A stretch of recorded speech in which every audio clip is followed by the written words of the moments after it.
doon waxe ci Sénégal gi mu ne Sénégal réew mu naqaree dunde la te neex a dee parce que yi nit ñi def seen priorité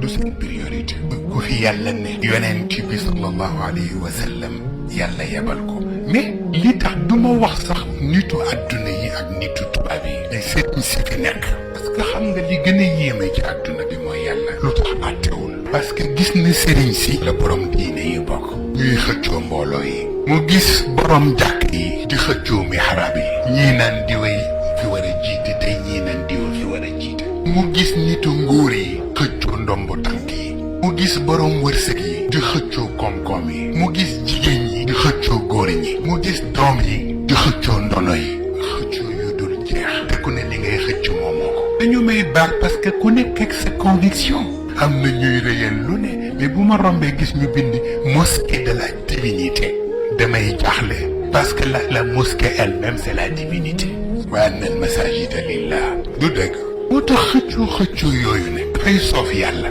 bu jëkkoon problème bu am yàlla dina ko régler à la minute ndax booba mu ngi dese yaakaar ci borom pas-pas mais bi mu demee ba gis ni gisatul borom pas-pas ay ñuy sëgg kësi gi rekk fi ne ndax am na loo xam ni ba muy am kenn talul woon xëccoo moo di ala inna awliya allah la xawfun alayhim wala hum yaxzanun